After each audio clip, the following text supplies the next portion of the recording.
জনতা শক্তিশালী না ক্ষমতা শক্তিশালী, আপনি যদি সেটা চ্যালেঞ্জ হিসেবে নিতে চান, আপনারা আপনার উপদেষ্টারা সারাক্ষণ জুজুর ভয় দেখায় না? আপনারা বলি, একটু কান দিয়ে শুনেন, যদি ওয়াকার সাহেবের এবং আর্মি জেনারেলদের সাহস থাকে, আই রিপিট সাহস থাকে, একটা কু কই দিয়ে দেখাইতে বলেন। ঠিক ভাইরা, ব্যাপারটা এমন না। লিথাল উইপেন যখন চলে তখন পুলিশের উইপন আর আর্মির উইপেনের পার্থক্য থাকে না, প্রত্যেকটাই জীবন কাইরে নেয়। এই জুলাই সনদের জন্য 19টা মৌলিক সংস্কারে সবাই ঐক্যমত্য পোষণ করেছে। এরপরে যে কথাটা আর বলা হয় না, এই 19টা ঐক্যমত্যের মধ্যে বিএনপি বলেছে তার মধ্যে 10টাই তারা নোট অফ ডিসেন্ট দিয়েছে। তো নোট অফ ডিসেন্ট কি? নোট অফ ডিসেন্ট হলো, আপাত দৃষ্টিতে আমি এটা মাইনে নিলাম, কিন্তু আমি আসলে এইটার সাথে একমত না। তাহলে বিএনপি এই 19টার মধ্যে যেই 10টা নোট অফ ডিসেন্ট দিছে, সেই 10টাই তো মোস্ট সিগনিফিকেন্ট জায়গা। ঠিক। তাহলে বিএনপি সরকার গঠন করার পরে এর একটাও যদি বাস্তবায়ন না করে, তাহলে আমরা কেমনে বিএনপিকে ধরবো বলেন? মানে আইনি বাধ্যবাধকতা কোথায়? বিএনপি তো তখন বলবে, কেন ভাই, আমি তো বলেই দিয়েছি স্বাক্ষর করার সময় যেখানে আমার দ্বিমত আছে, এখন আমি এটা পারতেছি না বাস্তবতায়। মজার ব্যাপার বলি, সরকারের কয়েক জায়গায় জিজ্ঞেস করেছি, বলেন তো 19টা মৌলিক সংস্কারের মধ্যে আপনাদের কাছে একটা মোস্ট সিগনিফিকেন্ট কোনটা? তারা বলেছে সংসদের উচ্চকক্ষে পিআর ব্যবস্থা আনুপাতিক হারে। এবং আপনাদেরকে জানাই রাখি, সংসদের উচ্চকক্ষে যে পিআর, বিএনপি এখানে নোট অফ ডিসেন্ট দিয়েছে। যে সংসদের উচ্চকক্ষে বিএনপি যে নোট অফ ডিসেন্ট দিয়েছে, এটাও যদি সে বাস্তবায়ন না করে, তাহলে আমরা, মানে আপনি ভাবেন আমরা কি কারণে, ঠিক কোন কারণে আমরা এখন এই কথাগুলোকে বিশ্বাস করবো? রাজনৈতিক দলগুলোকে তারা ইন্টারিম থাকা অবস্থায় আমাদের চোখের সামনে 47কে নাই করে দিল, পিলখানাকে নাই করে দিল, শাপলাকে নাই করে দিল, নিরাপদ সড়ক আন্দোলনকে নাই করে দিল, বিচারিক হত্যাকাণ্ডের কথা তারা বললো না। যেই তারা ক্ষমতার মসনদ পেয়ে যাবে, এই কথা বলার পর যে আমরা আবার জেলে যাব না, তার প্রমাণ কি আপনাদেরকে বল? তাহলে আপনারা এটা কি চান? ডক্টর ইউনূস সাহেব, নাম্বার 2, আপনাকে বলতে চাই, আইনি বাধ্যবাধকতা আমাদেরকে অন্তত 20 জন শহীদ পরিবার বলেছে। ডক্টর ইউনূস সাহেব, আমরা এখন পর্যন্ত যতদূর বুঝতে পেরেছি, আপনার ক্যাবিনেটের অলমোস্ট সকল উপদেষ্টা প্রতিদিন আপনাকে একটা আর্মি কুয়ের জুজু দেখাচ্ছে। ঠিক। আপনি সচিবালয় সংস্কার করলেই আর্মি টেক ওভার করবে, আপনি যদি পিলখানার কথা বলেন আর্মি টেক ওভার করবে। এইটার একটা প্রমাণ কি দিয়েছে? বাংলাদেশের ছাত্র জনতার একমাত্র প্রতিনিধি বানিয়েছে তারা এনসিপিকে। প্রধান উপদেষ্টা কান খুলে শুনে রাখেন, এনসিপি একটা রাজনৈতিক শক্তি, কিন্তু কোটি কোটি জুলাই যোদ্ধাদের একমাত্র মুখপাত্র তারা নয়। এনসিপি সমাবেশ করলে লোক কম হয়, এর মানে এই না যে মানুষ জুলাই ভুলে গেছে অথবা জুলাইয়ের রক্তের সাথে সে গাদ্দারি করার কারণে অনুমতি দিচ্ছে। বরং এনসিপির সাথে লোক কম হয়, এর বড় বাস্তবতা হলো তারা মনে করে বিএনপি বা জামাতে ইসলামী ঠিক যেভাবে জুলাইকে বিভিন্নভাবে বিজনেসের মডেলে নিয়ে এসেছে, এনসিপিও এখন সেটাই করছে, তাই যারা এনসিপি সমাবেশে আসে না। কিন্তু এই মানুষ, কোটি কোটি মানুষ এখন পর্যন্ত রাস্তায় নামতে প্রস্তুত, যদি আপনি একটা বিপ্লবী ভাষণ দিয়ে জনতার পক্ষে সংস্কারের আপার হ্যান্ড নিয়ে নিতে পারেন। প্রধান উপদেষ্টা, আপনাকে বলি, আপনারা আপনার উপদেষ্টারা সারাক্ষণ জুজুর ভয় দেখায় না?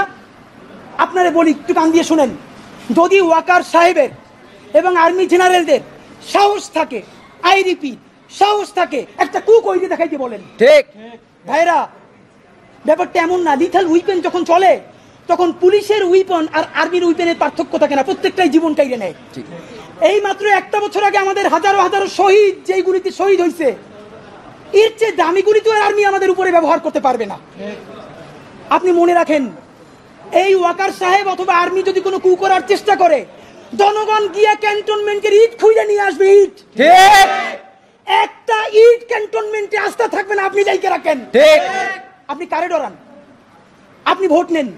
মিনিমাম 100 রিকশাওয়ালার সাথে কথা বলেছি গতকাল পর্যন্ত, প্রত্যেকে বলে এই উপদেষ্টাদেরকে তারা বিশ্বাস করে না, কিন্তু ইউনূস বেটা ভালো।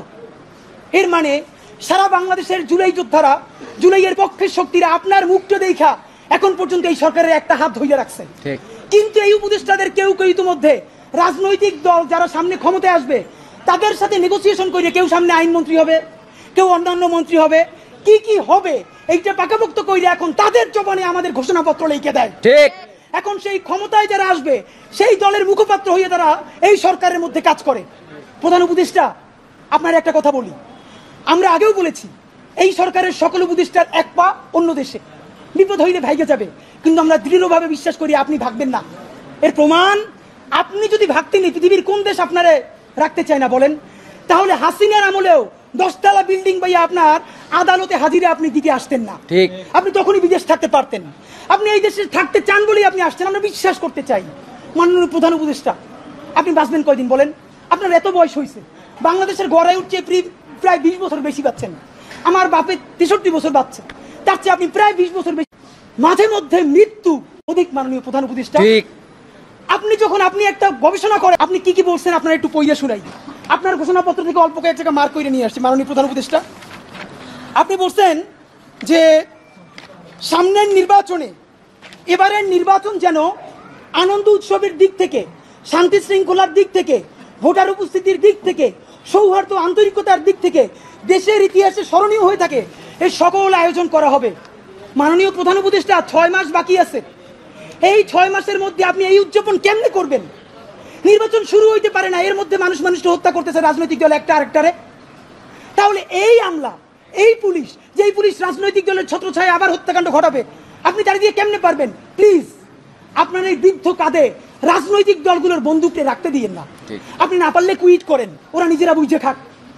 কিন্তু রাজনৈতিক দলের একমাত্র মুখপাত্র হইয়া বাংলাদেশের মুখপাত্র থেকে আপনি বিদায় নিয়েন না। আপনি নির্বাচনের কথা বলছেন, আমরা খুশি হয়েছি, কিন্তু ইতিহাসের স্মরণীয় নির্বাচন করার রোডম্যাপ কোথায়? বাংলাদেশের রাজনৈতিক দলগুলো আপনার সাথে মিটিং করে সামনে এসে বলে আমরা নির্বাচনের রোডম্যাপ দেখি নাই, আমরা হতাশ। ভিতরে কথা বলার চেষ্টা করলাম, আফসোস রাজনৈতিক দলগুলো এত বদমাশ কেমনে হয় ভাই? ভিতরে তারা একটা বারও ভালো করে কোনো রাজনৈতিক তারা নির্বাচনের ম্যাপ দেয় না। প্রধান উপদেষ্টারে তারা গিয়ে বলে বড় দলগুলো, ওই পেট্রো বাংলার চেয়ারম্যানটা কিন্তু আমাদের লাগবে, অমুক বিশ্ববিদ্যালয়ের ভিসি কিন্তু আমাদের লাগবে, স্বরাষ্ট্র আর জনপ্রশাসন মন্ত্রণালয়ের সচিবটা কিন্তু আমাদের লাগবে। বাইরে এসে বলে আমরা নির্বাচন না দেখে হতাশ। একই দ্বিচারিতা। তা আপনার প্রতি অনুরোধ, এই যে আপনারে বাহিরে এসে বলে যে আপনি নির্বাচন দেন না, আপনি কেন প্রেস মিট করে বলেন না বিএনপি আমার পেট্রো বাংলা চাই, জামাত আমার স্বরাষ্ট্রমন্ত্রী চাই, এনসিপি আমার কাছে জনপ্রশাসন চাই, বলে দেন। ধরেন আপনি বইলে দিচ্ছেন, করবে কি? মারবে। আপনি এমনি একদিন মরে যাবেন, আজীবন বাঁচবেন। আপনি বইলে দেন না, ওদের নেংতে কইলে দেন। রাজনৈতিক শক্তির আমরা পক্ষে, কিন্তু রাজনৈতিক দলের নামে নিপীড়নের পক্ষে আমরা নয়। বন্ধুরা আমার, আপনি আরেকটা কথা বলেছেন, এখন থেকে প্রতিদিন আলাপ করুন আপনার এলাকায় ভোটদান ব্যবস্থা কেমন হলে সুন্দর হয়, কেমন হলে আনন্দমুখর হয়, সেটা আগে থেকে ঠিক করার জন্য, নতুন বাংলাদেশের কাজ করার জন্য সেইটি আপনারা প্রস্তুতি নেন। মাননীয় উপদেষ্টা, যমুনে বললে হবে না, এলাকায় গিয়ে যদি এই আলাপ শুরু করি, আমার পিটাইয়া ছালবাকল উঠেই আবার ঢাকায় পাঠাই। ঠিক, ঢাকা আর এলাকা কিন্তু এক না। এলাকায় সেই পরিবেশ আপনি তৈরি করতে পারছেন? এলাকার ওসি প্রতিদিন এখন বিএনপির উপজেলা সভাপতির ফোন করে ডায়াবেটিসের খবর নেয়। তা আমার কথা যদি বিএনপি বিপক্ষে যায়, আমার কথা যদি জামাতের বিপক্ষে চায়, তারা তো আমার দৌড়ানি দিয়া কি করবে তা তো আপনি বুঝতে পারতেছেন না প্রধান উপদেষ্টা। মাননীয় উপদেষ্টা, শেষের দিকে আপনার আরেকটা কথা আপনার বলা দরকার। আপনি এখানে খুবই স্পেসিফিকলি বারবার নির্বাচনের যে রোডম্যাপটা দিয়েছেন, আমরা অত্যন্ত খুশি হয়েছি। আপনার হাতে সময় আছে 6 মাস। আপনাকে চূড়ান্তভাবে আমরা কয়েকটা প্রস্তাবনা দিতে চাই। নাম্বার 1, এই 6 মাসের মধ্যে আপনি একটা আপার হ্যান্ড নেবেন। সেই আপার হ্যান্ডের চূড়ান্ত কাজ আগামী 1 সপ্তাহের মধ্যে আপনি ইন্টারিম ভেঙে দেন। ঠিক, এই ইন্টারিমের অনেক উপদেষ্টা এখন সামনে কেউ বিএনপির, কেউ জামাতের, কেউ এনসিপির মুখপাত্র হইয়া তাদের দলীয় এজেন্ডাগুলো আপনার সামনে রেখে বাস্তবায়ন করবে। এইটা আপনি হতে দিয়েন না। আপনি অতি জলদি যেই নির্বাচনটা উপহার দিতে চান তার জন্য ইন্টারিম ভেঙে দেন এবং অতি দ্রুত তত্ত্বাবধায়ক সরকার ঘোষণা করেন। এই ইন্টারিম ভেঙে দিয়া আপনি প্রধান হইয়া আপনি তত্ত্বাবধায়ক সরকার ঘোষণা করেন। আগামী 6 মাস মাননীয় প্রধান উপদেষ্টা, এটা অনেক অনেক বেশি ইনাফ, মোর দ্যান ইনাফ এই দেশে পাল্টাই দেওয়ার জন্য। আপনি কিছু বিপ্লবী সিদ্ধান্ত নেন। সেই বিপ্লবী সিদ্ধান্তের মধ্যে আপনি 1 নম্বরে বলেন যে এই দলই ক্ষমতায় আসবে ওয়াদা করতে হবে 72-এর সংবিধানকে বাতিল করতে হবে। যেই 72-এর সংবিধানের মধ্য দিয়ে বাকশাল হয়েছে, বিচারিক হত্যাকাণ্ড হয়েছে, সেই সংবিধানকে নতুন সংসদে বাতিল করে জুলাইয়ের ঘোষণাপত্রের আলোকে এবং জুলাইয়ের সনদের আলোকে নতুন সংবিধান রচনা করতে হবে। নাম্বার 2, প্রতিনিধিত্বশীল স্বাধীন পুলিশ কমিশন গঠন করতে হবে। আমরা বলেছি শুধু পুলিশ কমিশন না, কারণ এই পুলিশ যদি জানে আগামীতে বিএনপি ক্ষমতায় আসবে, জামাত ক্ষমতায় আসবে, সে হোমওয়ার্ক কইরা প্রত্যেকটা কেন্দ্র দখল করে ব্যালট ভরে দিবে, কারণ সে জানে তাহলে তার পোস্টিংটা ভালো হবে। সুতরাং আমরা চাই একটা প্রতিনিধিত্বশীল স্বাধীন পুলিশ কমিশন। এটা যদি 10 জনের মেম্বার হয়, 2 জন বিরোধী দল থেকে থাকবে, 2 জন বিশ্ববিদ্যালয়ের শিক্ষক থাকবে, 1 জন শহীদ পরিবার থেকে থাকতে পারে, এই পুরো সরকার থেকে থাকবে 5 জন, বাকি 5 জন অন্য স্টেক থেকে। যদি সেটা হয় তাহলে ন্যূনতম তাকে কিন্তু একটা কন্ট্রোল করা যাবে। নাম্বার 2, আপনি ন্যূনতম জুডিশিয়াল রিফর্ম না করে আপনি কিসের নির্বাচন দিচ্ছেন? এই যে নির্বাচনে খুন হবে প্রচুর, সেই খুনগুলো নিয়ে তো মামলা হবে। আমরা এই যে আসিফ মাহমুদ বনাম ইশরাক হোসেনের যে ক্যাচাল, সেই ক্যাচালে দেখলাম আদালত পর্যন্ত স্বীকার করতেছে যে এই ব্যাপারে রায় দেওয়ার উপরে তার উপরে চাপ ছিল। কোনো রাজনৈতিক দল ক্ষমতায় নাই, সেই অবস্থায়ও যদি আদালত বলে যে এই রায় দেয়া তার উপরে চাপ ছিল। যখন রাজনৈতিক দল থাকবে তখন তো চাপ লাগবে না, তখন আইন মন্ত্রণালয় দিয়ে লেখা পাঠাবে, সে শুধু সাইন করে দিবে। ঠিক। সুতরাং আপনি জুডিশিয়াল রিফর্ম কি করলেন সেই থেকে আপনাকে স্পেসিফিকলি বলতে হবে। জনপ্রশাসন সংস্কার সব কিছুতে একমাত্র বিসিএস প্রশাসন ছড়ি ঘুরাবে তা হইতে পারে না। আপনি ক্ষমতা ডিসেন্ট্রালাইজেশন করেন, আপনি পুলিশকে একটু ভিন্ন করেন, আপনি অন্যান্য ক্যাডারগুলোকে আরেকটু এম্পাওয়ার করেন। এই যে জনপ্রশাসন সংস্কারের মধ্যে প্রশাসকরা নিজেদেরকে প্যারালাল রাষ্ট্র ভাবে, এইটা আপনি ন্যূনতম ভাঙিয়ে দিতে না পারলে আবার তো সে আমলাতান্ত্রিক দেশ করবে। এবং আপনাকে সর্বশেষ আমরা বলতে চাই, আগামী 6 মাস আমরা আপনার কাছে অ্যাকশন দেখতে চাই। সেই অ্যাকশনটা হলো, এখন চলে আগস্ট মাস, আগস্টের মধ্যে আপনি ইন্টারিম ভেঙে দেওয়ার চূড়ান্ত রূপরেখা প্রণয়ন করেন। এতদিন বলছি আমরা বিচার সংস্কার, বিচারের কোন কোন রায়টা আসবে আপনি তা তো একটা বললেন না এই আপনার দীর্ঘ বক্তৃতার মধ্যে, কিন্তু আপনি ঠিকই নির্বাচনের সব কথা তো বললেন, থ্যাংক ইউ, আপনি এটা বলেছেন। তাহলে বিচার নিয়ে আপনি এরকম বলতেছেন না কেন? নাম্বার 2, এতদিন আমরা আগে বলেছি সংস্কার, তারপরে বলেছি মৌলিক সংস্কার, না এখন মৌলিক সংস্কারও বলি না, নির্দিষ্ট 5টা সংস্কারের কথা বলেছি। আমরা পুলিশের সংস্কার চেয়েছি, আমরা জুডিশিয়াল রিফর্মের কথা বলেছি, আমরা নির্বাচন কমিশনের যে বর্তমান প্যাটার্ন এইটা ভেঙে দেওয়ার কথা বলেছি। প্লিজ কোন সংস্কারটা কবে হবে? নির্বাচনের আগে যদি আপনি একটা সংস্কার নিজে করে দেখাতে না পারেন তাহলে বলেন, প্রবাস থেকে লক্ষ টাকা প্লেন ভাড়া দিয়া বাংলাদেশের মানুষ কেন ভোট দিতে আসবে বলেন? সে তো জানে একটা সংস্কার আপনি করতে পারেন নাই। এই যে ভোট দিয়ে যাবে, যারা ক্ষমতায় যাবে তারা ঠিকই আগর কাটামতে সব 91 যেরকম তারা চুক্তি ভঙ্গ করেছে, চুক্তি ভঙ্গ করে আবার ফ্যাসিবাদ কায়েম করবে। শুধু শুধু সে কেন দেশে ভোট দিতে আসবে বলেন? সুতরাং আপনি যদি সত্যিকারে চান বাংলাদেশের ইতিহাসেরা সেটা নির্বাচন হোক, প্রবাসীরা ভোট দিক, লক্ষ লক্ষ টাকা খরচ করে মানুষ ঈদের মতো উদযাপন করুক, তাহলে ন্যূনতম কয়েকটা বিচার আপনার নির্বাচনের আগে করে দেখাতেই হবে।